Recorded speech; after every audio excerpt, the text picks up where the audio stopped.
So say we have a matrix A is equal to, and we know that this is a matrix because we have these square braces here. Then we have the determinant, and what we're going to do is go in the downward direction.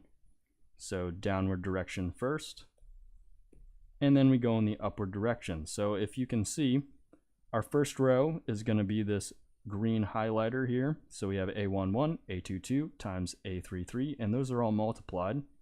Then we have our other downward directions. So we have in blue highlighter A12, A23, and then A31.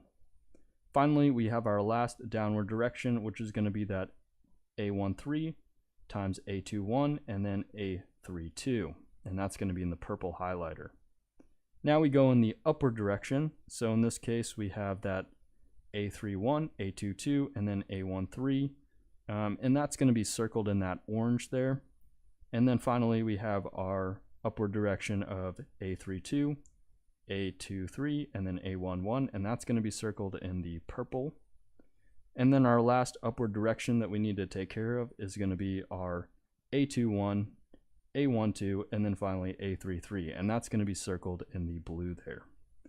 And another thing that I can quickly note here is we use parentheses for our downward direction, subtract it, and then we use parentheses around our upward direction.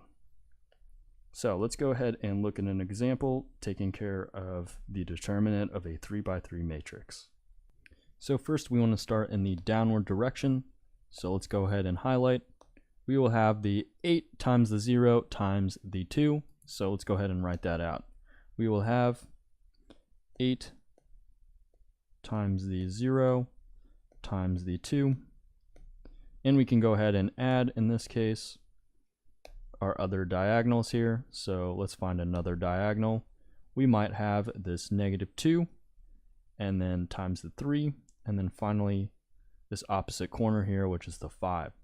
So let's go ahead and write -2 and then a +3, then the 5, and find our last downward direction diagonal. So that will be, in this case, we'll have the 7, -1, and then finally the -4.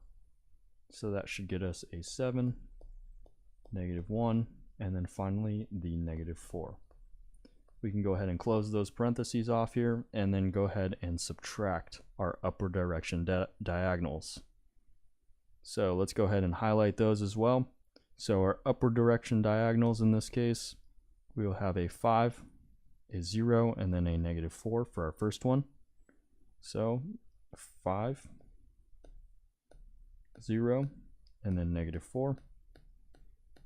And then we can go ahead and add our other diagonal in the upward direction, which will be a -1, 3, and then opposite corner, which is going to be this 8 here. So that will give us plus -1, +3, and then +8, and then we can go ahead and add our last upward diagonal.